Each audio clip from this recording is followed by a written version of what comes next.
What's good, everybody? Welcome to Best Damn Media Group. Sorry, we had a little technical right at the start, a little technical difficulties, but yeah, man. Welcome to our YouTube channel. All right, we got our guy Kris Drew from Minister Sports. Kris, what's good?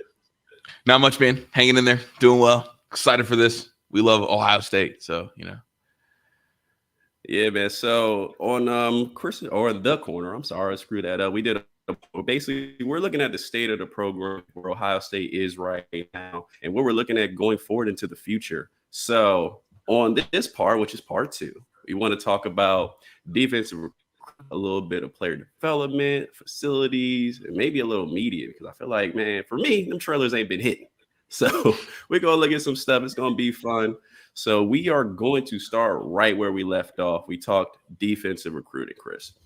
This is really the area where we have been struggling, man. We did offensive recruiting and we were like, we've been all right, offensive line, maybe a little slacky, but for the most part, we have kind of maintained that championship level recruiting. Defense, it's a whole nother ballpark, man. So Kris, I'm gonna ask you before we start, man, where do you feel like defense recruiting has been at overall? Not where it needs to be. Obviously, the thing that comes to mind, the most recent recruiting class, is the three defensive end misses, and then also what comes to mind is not being able to kind of capture the amount of corners you want. I'm a big believer in oversigning. I know that we're in the North and Ohio State doesn't believe in it. But when you oversign, you're able to take like your 2 or 3 projects, and then also take your elite guys, so you don't have to push guys out at any point. Like for Alabama, they just continue to stack and stack and stack and stack. And like they would add Mickens and then add 2 other 5-star defensive ends. That way, if one misses, it's not a whole messed up, depth chart kind of down the line. So for me, at least, the defensive recruiting has not been where it is. Part of that's NIL. Part of that is I'm not sure if our defensive staff is really equipped to recruit at a high level, because when you think about it, every single staff across the country, like all of them, you think the elite ones on both sides of the ball, they have a younger elite recruiter on defense. Yeah. Our defensive staff does not. We have Larry Johnson, obviously old school recruiter, doesn't really do well. Tim Walton, he's from the NFL. He's not a superstar. He's not all that. Perry Eliano, never been a great recruiter, never asked to recruit with the big leagues, but more of a developmental project. Jim Knowles doesn't recruit at all. He won't do it. So for at least me, you look at the defensive staff and no wonder we're not recruiting defense at a high clip. We don't have that superstar on the staff. Even in previous years, when the defense wasn't as good, the recruiting was better, we had guys that were kind of known to be really good recruiters. Carey, good recruiter. He does his thing. I mean, Al Washington, say what you will about how he coaches on the field.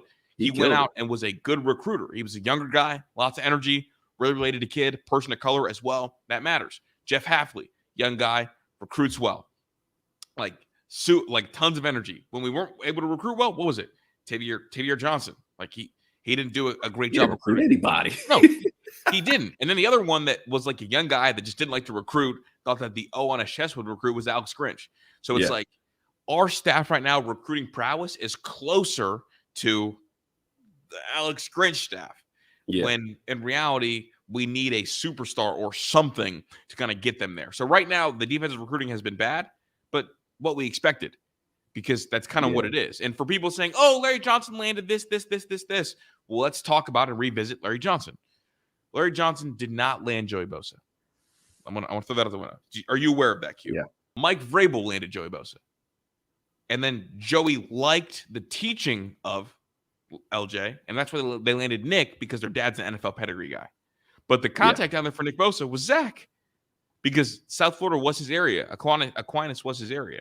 So it's we've got guys that have never been able to recruit at a high level, and now we're asking them to recruit, and we're seeing the misses in large part with guys that kind of wanted to be Buckeyes. We had the lead on. We had the lead on Wilson. We had the lead on Mateo. We were way out in front with Mateo. We lead until it's time to make your decision and sign. Yeah. It's we lead in the spring. We lead in the summer. We got recruiting analysts saying this and that. These guys love Ohio State. It's they sure don't love Ohio State on signing day, because they're out the back door. Right. So, Kirby Smart and Nick Saban lose this much sleep over Ohio State leading for a guy, especially a defensive player.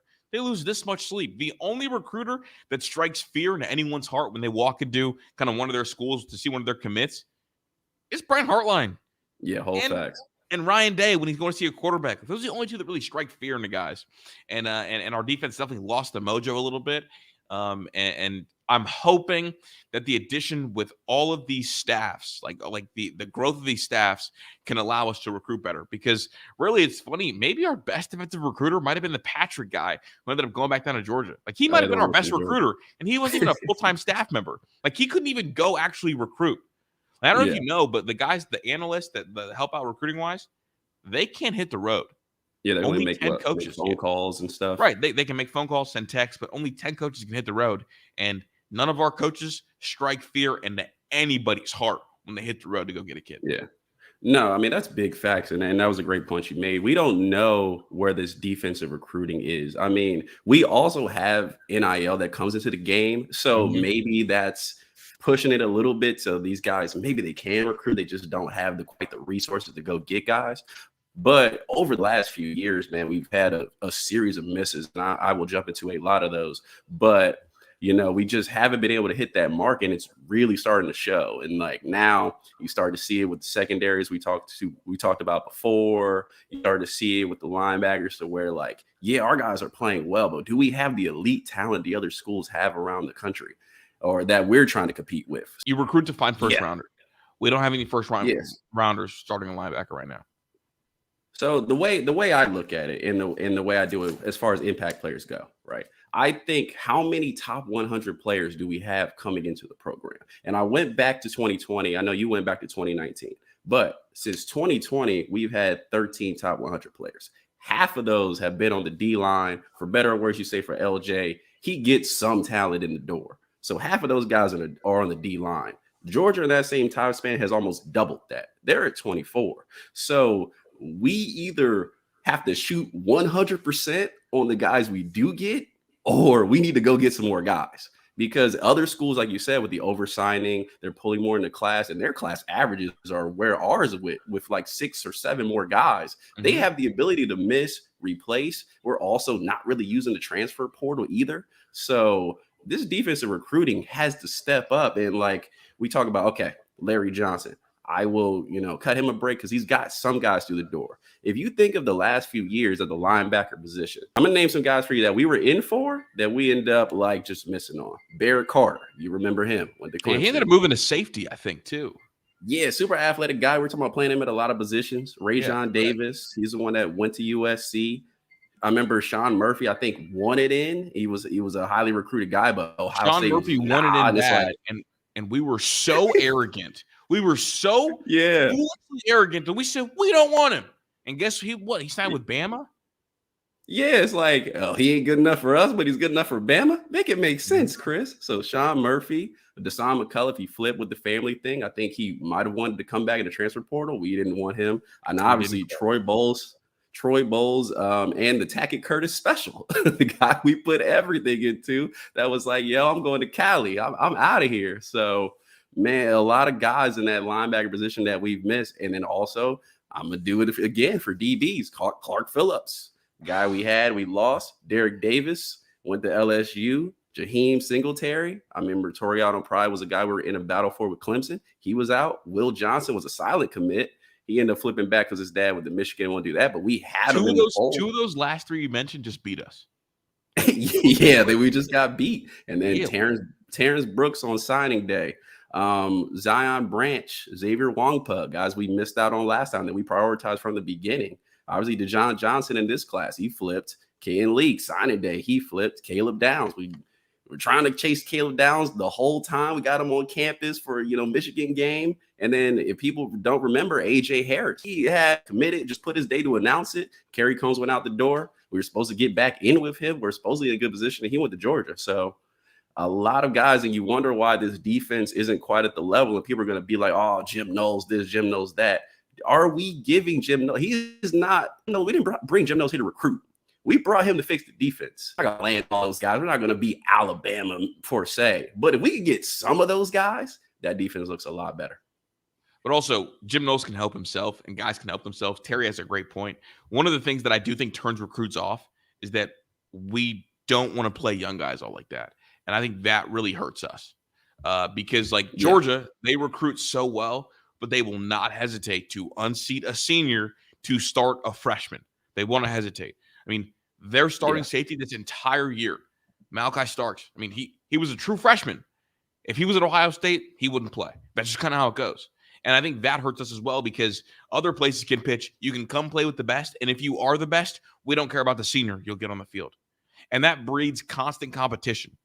Like Georgia played 5 freshmen on defense this year after having a really good defense last year. Us, though, we're too good.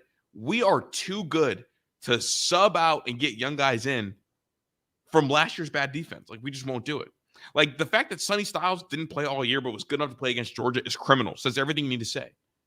It's like, that guy's good enough to play, but we don't play him. But magically, he was good enough for Georgia. If we played more young guys, we could absolutely land more guys in general. Because guys don't feel like they have to wait 3 or 4 years to get on the field. It's a weird thing, Kris, because it's like guys hit early at these places. And it's like, you're telling me he could play on the Georgia defense, but our recruits who are rated around the same can't hop into this defense? Sonny was the highest rated safety, and he couldn't crack the rotation. And our safety play has been established as a weakness, and he couldn't get in the starting lineup. Like, he couldn't play right away. Yeah, y'all in the chat are talking about it, man. It's crazy some of the guys that we missed out on, and some of the in our weird playing tendencies, and I feel like that kind of weighs into to why we're quite not landing guys, because it's like guys are coming in and they're ready to play, and it's like they want to hit that field because they know their timeline is very short. And this is why I said with the linebacker unit, we have some talented linebackers on our roster, but also their talk is ticking, and you bring your linebackers back from the year before, and it's like if they're not cracking the rotation by year 2, you're gonna start to lose some guys. And we haven't exactly been replacing guys with elite talent. It's not like, oh, we'll just get another CJ Hicks the next year, and the year after that we've only been getting one of those guys every, I want to say, few years. So how criminal would it be to have CJ Hicks for a one and done? How criminal. Hey man, we've talked about this one, and we're college basketball when it comes to elite recruits. You will not step on that field until you draft eligible. That is the time you will play for us. So other than that, get your sandwich on the sideline and enjoy the game, because you will not be seeing this field. And I think using that rotation and getting and showing these young guys we're going to get them on the field, along with other circumstances that these coaches can't control, will obviously help our defensive recruiting, because it's not at a level. And we talked about it on the first part, our current roster and our championship window. That window, Kris, and I think that window is better this year than it was in 2022. I know a lot of people say 2022, but I think that 21 class is now juniors. That 22 class, which had some good guys, is a little bit older. That window is open.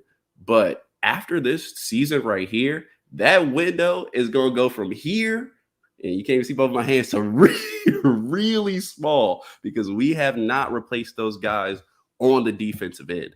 These misses are almost absurd at this point. I think Ron said we stopped recruiting in like July, and it feels that way. He said we just quit in July. We were like, nah, we're done. We're good, because we hadn't turned a guy since then. So, you know, it's got to step up, man. It's too many misses. I just read off like 25 names for you of guys who were really in for that we didn't get, who are these elite top 100-ish guys that we needed to grab and get on this roster. So all those finishing seconds turn into a 1-point loss against Georgia. And that's what it was. Like, because all those finishing seconds turn into that. Because you're watching a Georgia game and you're like, Mikael Williams? I think I remember that name. Oh, yeah, we went after that guy and we got beat for him, and now he's sacking our quarterback 10 yards in the backfield. Exactly. You know? So it's like if we don't get these guys, unfortunately, they're elite, and we're gonna have to play against them for the most part. Most of the guys you don't get them, you'll see them down the road. So that is a two-edged sword. So I mean, we got to find some way to win these recruiting battles. Obviously, we talked about it. NIL, it has to step up in a major factor. And I always thought, and this is how I picture NIL, we need to take NIL not being a decision. We need to make them make football decisions. But they cannot make football decisions if guys are not offering anything and guys other places are offering a lot. Close that gap, make it relatively close. And then it's like, okay, what school can develop me? Do I trust Tim Walton and Perry Eliano? Or do I trust this other coach? And I don't think that's the question. I think, maybe I trust, Perry Eliel and Tim Walton, but they're offering me $750K, so I trust myself in that $750K more than I trust Tim Walton and Perry Eliel. And that is the predicament we're going to. Absolutely. And there's not a lot of Lincoln Kyholts out there. Like Lincoln got offered $250,000 from Washington. And he said, I want Corey to develop me. That kid is once in a blue moon. Like that doesn't happen a lot. Maybe his family owns a factory in South Dakota or wherever he's from, because it's a lot to turn to. Maybe they got the monopoly out there. I love Ohio steak restaurant monopoly. Right. It's bad. It's really frustrating because I know where Ohio State, I know the money's available, but Gene Smith's in the way. Unfortunately, the foundation is in the way or not doing a good enough job. That's my guy C. Why? Hey, appreciate y'all, man. Y'all kill it in the chat. I'm gonna try to keep up with it, but yeah, man. So all in all, the close on defensive recruiting, man. Kris, final word, man. We got to step it up, man. It's just gotta be better. It's gotta be better. Outside factors, because this thing can really start to look bad in a couple years. And as Ohio State fans, we know where we should be. A team that was kind of dysfunctional, 1-point loss against Georgia in the championship. And I said it in J Book's space. I was like, where would we be if we had everything running all cylinders? And it's got to start there. It's got to start there, man. One can wish. So that was defensive recruiting. So Kris, this is something I really want to ask you about. And this is something that's been the talk. I know Zach has brought it up on multiple occasions, but our player development. And when I'm talking about player development, yes, we have the football side. We have the coaches, obviously Brian Hartline's got to take somebody who's raw and turn them into a first, second round type guy. But that's not what I'm talking about. I'm talking about the strength and conditioning staff and what seems to be our other lack of like sports science, our other lack of kind of going into the future and being ahead of things. When we talk about, other programs, they're building these gigantic facilities. They got big facilities just strictly for like sports science. And there's some guys I'm going to bring up, but Kris, are we behind in our strength and conditioning? I firmly believe we're behind in strength and conditioning. Like our guys don't move the same as Georgia's guys. Our guys don't hit the same. They're not built the same. We've watched guys get less flexible, less hips, stiff athletes. Like I watched Steel Chambers as a positive plus running back, and then he gained weight and became, when he has an interception, he doesn't know how to move. And that's a guy that for most of his career was a ball carrier. Yeah. Like they said Jack Sawyer's walking around at 280 right now. Why is he built like a defensive tackle? And they wonder where's the burst at? Like Jack Sawyer was a guy that when he came in, he was so twitchy, so athletic, had 5 sacks in the spring game. I know it's a spring game. But for him to take a drastic step backwards athletically, it's like, whoa, what's going on here? I mean, Garrett Wilson, we thought Garrett Wilson was slow. We thought Garrett Wilson was a 4.5 guy. I guess the common runs a 4.3. It's crazy, man. The streets about Steel Chambers, they say when Steel Chambers came in, he used to run like Eric Dickerson.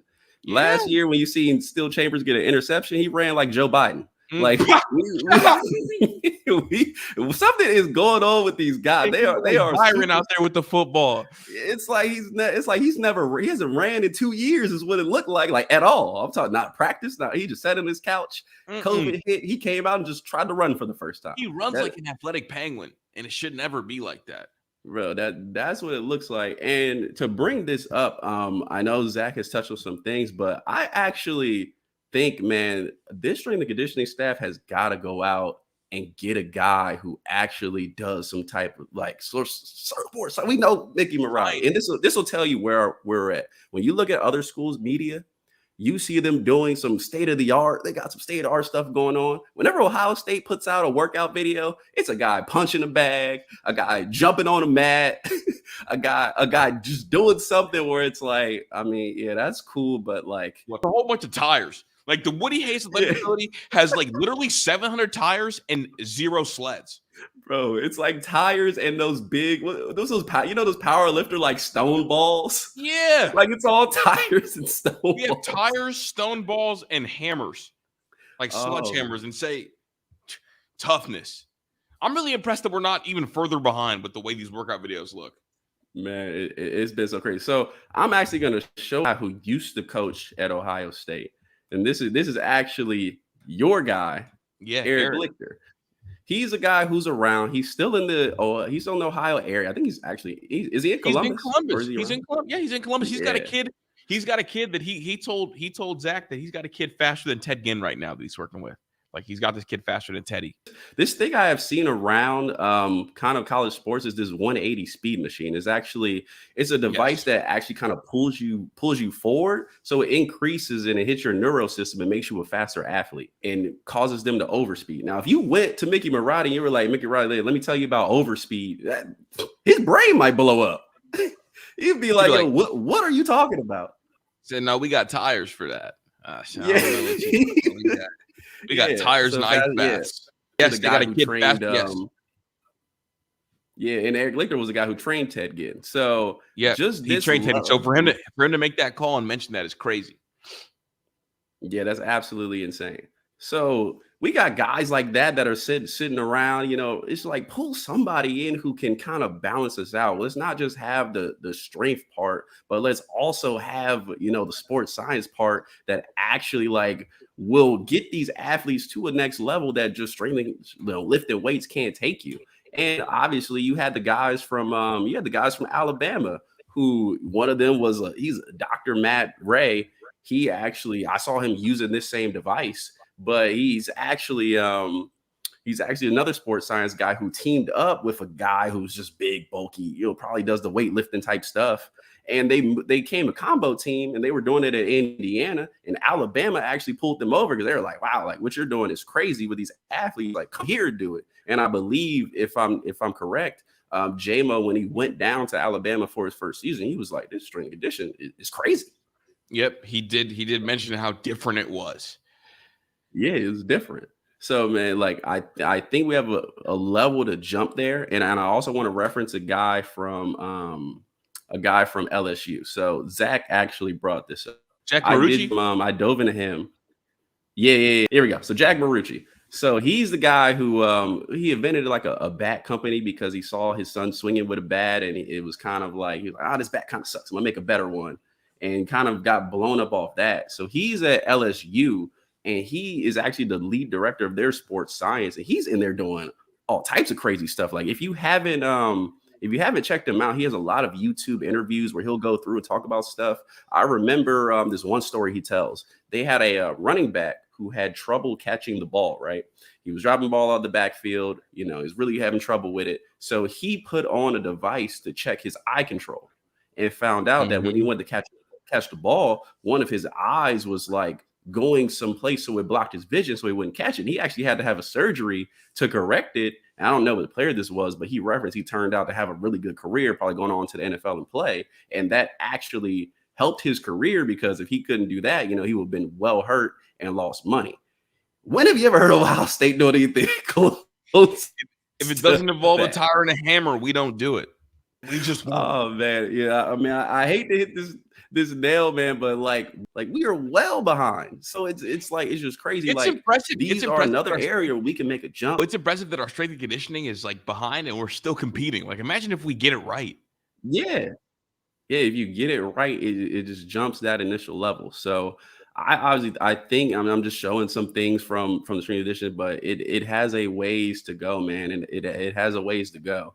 And if we can catch up with that, man, we'll be right on that level with the Georgias and all that. And which brings me to another thing I want to talk about, Kris. Facilities. Yes. Can we talk about the facilities at Ohio State? Now, everybody else gets these like big bumps, bro. Everybody else. Yeah, everyone else has these state of the art. Everybody's renovating. Everybody's doing crazy stuff. And you want to know something crazy, man? Oregon is about to put in a dome indoor practice. Like, look at this. That shit hurts, man, bro. That is gorgeous. And I promise you, they're using the correct turf as well, or natural grass. Yeah, I get it, bro. State of art. They got this right next to, if you see up to the left, that's their original facility. it's state of the art as well. Like they are well into the future, man. They're well into the future. Yeah, Phil Knight, you said Phil Knight money, but we gonna act like Ohio State is broke boys out here. We have money. We ain't exactly hurting. We have Wexner money. We have booster money. Like we've got money in the back, but we just don't want to do it because Gene Smith is so far behind. Notre Dame, and it's like, boy. Man, I've just heard like, oh, like Ohio State, it's coming. Like Kris, it's coming, man. We're gonna have a facility in some years. For other programs, we're getting announcements, we're getting renders, we're getting all kind of stuff. Like we know it's coming because we can see it. And they said Northwestern. Northwestern has a better mock-up than us. They do. Did you see their indoor? Yeah. Bro, their indoor is crazy. Like, man, it's almost like I said, it's criminal. Their indoor is crazy, and also Michigan's is crazy as well. They have the biggest turf indoor in college sports. I do believe it's really nice. You know it because I follow this guy George Kill, and Kris, you're into sneakers. If you know him, he used to work for Nice Kicks, and like now, so now he does facilities. He does facilities tours, and he'll go through facilities and he'll show off all the best facilities in the nations. He's been to Alabama, he's been to Georgia, he's been to Florida, he's been to Colorado. Kris, can you guess a place he has not been? Ohio State? No, not once. He's been to Bama twice. That is disgusting. He's starting to double dip at schools before he's come to us once, man. He's on the block twice. That's so yeah. He's going back places twice, man. And I'm just gonna show. We got this tab. This is Alabama Sports Science Center. There we go. The Crimson Tide Foundation. Yeah. So this is just a center for sports science that they have built with state of the art. It's got pools, it's got cryo tanks, it's got all this stuff, and this is on top of their regular football facility. Their normal facilities. Yeah, so they got an additional facility, and they had a rendering where they were about to do like all of that. So, man, bro, it is crazy, bro. It's like seeing the rich kid get everything they want on Christmas, and what'd you get? Like 13 Legos. Yeah, you're that kid that has just enough money just to be around rich people. We're still broke, but we got just enough money to hang out with some guys that really got money. Like that's how it feels. It's like Jonathan got Accords for his 16th birthday. We got an Accord. Shout out Accords. Facts, man. And they're just leveling up. They're redoing stadium. They're redoing their facilities. They're just going down the line. And it's like Ohio State, man. Like, what are we? Can we get a picture, Kris? Can we get a rendering? Can we get something just to get us excited? Because our facilities are just so behind. And it's something I thought about for a long time. I'm like, man, can we just tweet out something? It's coming. Just get people excited. Get recruits excited. Get somebody excited. We act so broke, bro. We act so broke. It's so frustrating. Bro, it's almost comical, man. It's almost comical. Almost. But it's almost comical. Right now it's sad. It's almost comical.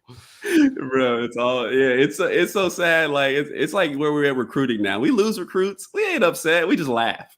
We see somebody else build a facility, we just laugh. 35 other facilities too. Oh man, so that is a big part of just levels that I just want the program to up and get to, because it's just been a slow ball game. And obviously NIL, we touched on it a little bit just here, man. We don't know what we're doing. We really don't know what we're doing. It's just crazy. We call the Minister of Sports, like, hey, like, can you open up collective? We need your help. Bro, if Gene Smith didn't have the lawyer circling us like some sharks, we might think about it. Man, so just those levels are something I thought could tack on to us going over the roster and just up the program to levels and just stuff traditionally we don't get to talk about. We talk recruiting 24/7. We talk, coaches. We talk about players getting fired. We talk about transfer portal, but like facilities, player development, and just the overall. And one last thing I want to touch on is just the Ohio State media department, man. I feel like it's just been dry, like from the trailers to like putting out stuff for player rewards. Like, it's been very, very dry to the point where, Kris, I make this joke all the time, man. I see a trailer that we put out and I'm like, man, we about to lose. That didn't get me excited at all. The one day in the chat you said Bro, it makes me want to run through a paper bag. I was like, oh. I might get stopped by the paper bag. Yeah. Oh man. It's crazy, man. Yeah, Iowa's ahead of us, man. But it's just another apartment, and I don't want to keep this too long, but just another apartment we can level up. But overall, just reviewing our whole state of the program, Kris. If you can give, and I'll give it to you, you're the professional. If you can give a state of the union of where Ohio State's at and where we need to be, like, what would you say? If you got Gene Smith's office, right now, and I'm putting you under pressure here. You're professional. I know you can handle it. If you can walk into Gene Smith right now, in the state of the program we're at, what would you tell Gene Smith? First, I would slap him. I would tell him that he's ruining my homie C's Saturdays. I would tell him that we do not need 35 sports. I would cut male sports until we got down to 25. That way, we still have more than the Bamas and the Georgias of the world, but we're able to compete financially. I'll then move to say you need to start appreciating Ohio State football like it's the cash cow it is. They need new facilities every 3 years. Don't care what that means for other sports. I mean, everybody uses the Woody, so just give other teams access, limited access, but access. I'll then move on to tell him to stop intimidating other collectives, get Gary Marshnick out of there. That is a conflict of interest, and it's a problem, period. Like, you can't have your financial advisor also running a collective. It's not how the world works. And then kind of funneling things to one collective. I would then tell him to throw his weight around so we can have the QR code everywhere and to endorse NIL stuff the same way Georgia has. So I don't know if you know, on Georgia's website, every single link you click, every single article you go to, at the bottom of that article is a link to donate to their lead NIL collective run by their former head of compliance that was asked to step down to start a collective. I would start there. I would say, if you want to be the best, you got to start acting like you want to be the best. Just get to wake up with no hard work, like things are good. I feel like Gene Smith is directly working to set Ohio State back, hoping that regulations come. But until those regulations come, you have to go, and you have to go get it. I would start there. I would then go on to tell him, kind of quite frankly, that the way he's kind of pushed this elitist Notre Dame mentality on Ohio State is negative for the future of all things Ohio State. Because there used to be a time where Ohio State, you could come get young men, no matter what their background was, and plug them in to go be them.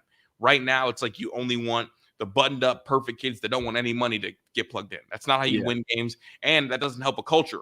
Instead, it creates more of an elitist culture rather than a come here and bind to the brotherhood. It's easy to bind to the brotherhood when you have people from all walks of life all together. Right now, Ohio State and Gene Smith is directly limiting that. I would start there. I would slap him again, tell him to have a great day, and quit ruining my boys' Saturdays. That's where I'm at. Oh man, yeah, man.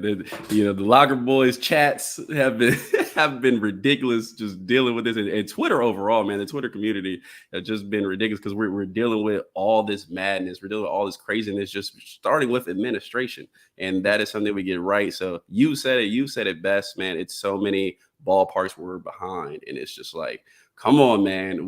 We're 1 point away from a championship. All the stuff, 1 point away from a championship. So overall, man, just wrapping it up, I think the state of the program, we are on a solid foundation, but nobody told us there is a big group of water under the house, that could sink at any time. It looks good. When you drive past that house, you're like, man, that is really nice. But hey, that foundation is rocking a little bit. That's pun intended, Brian, if you're listening. Real quick, Michael had a question. Kris, do you think we'll miss out on Ohio kids because of NIL, especially guys from Cleveland like Glenville? Yes. The answer is yes. Obviously, you're from that area. I'm from kind of around there. I know that a lot of these inner city kids can really play ball, but you need to have something to offer them because they're not the kids that come from tons and tons of money. It's not Quinn Ewers who has money from farms all over the place. Like it's not, Marvin Harrison Sr. or Jr. and Senior who obviously has NFL money. Like, to get guys like that, to keep those guys in Ohio, you want the NIL stuff, because the danger we run into right now is there are two sleeping giants, right? And one of them could be, like my guy Cam said, Michigan State on steroids. Wisconsin is building a good NIL collective. They have support from administration. They have Luke Fickell. That's Ohio ties. That's a school that could end up pulling the best from Ohio because they plug you into a Midwest system. They don't care if you don't have a 4.0 and wake up and pray every morning, and they will get you paid. Things that Ohio State won't do. And so Wisconsin is potentially going to clip Ohio State with the lead Ohio kids because of those factors, especially Luke Fickell being who he is. So, yes, need people to pony up the money. Drop a bag, drop 2 of them. Bruh. Call LeBron, bro. Call somebody. LeBron's own son isn't coming here because the NIL isn't correct. And Bron is literally a member of the foundation. Think about how crazy that is. LeBron James is on the foundation, and Bronny is going to go somewhere else because of NIL. If that doesn't speak to the messed up world we're in right now, I don't know what is. Yeah, it's crazy. I don't know, man. Ring the alarm. I don't know why Darnell's in this chat talking about we coming. Your coach is trying to leave. So maybe go get that squared away before you come in here. Yeah, he should change it to I'm coming because his coach ain't coming with him. Exactly. Oh man. Oh, so yeah, man. Just to wrap up things, man. Thank you for joining us at Best Damn Media Group. I'm very happy to have Kris come through with his time. Like I said, we are gonna do this probably every quarter of the season, like spring ball time, summer, and check it in right around season time just to see where we're at. Hopefully we can close on some of these guys. We keep applying that heat. Ron got banned on Twitter because he's been applying a lot of heat. Him and Cam with the videos, they've been going in. So if Gene Smith had a death note, he would already be dead. So the Locker Boys will get it right. But yeah, man, make sure you like and subscribe. We are going to be dropping a lot of content. I know it's our first video. We're getting stuff out. I'm very happy to have Kris with us just to kick that off. But we're going to be dropping a lot of content. Kris on Minister Sports, Kris's Korner, where you'll find part 1. But you are every day on Minister Sports. And you can find us here at Best Damn Media. We also have our TikTok right there where you can see all our videos. Ron does a great job with those.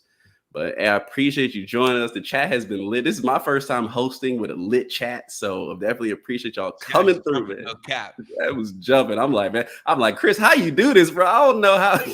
I'm clicking, I'm looking. I'm trying to get my point. I got some chat demons. They are nuts, bro. Like I got some chat demons every day at noon. For real.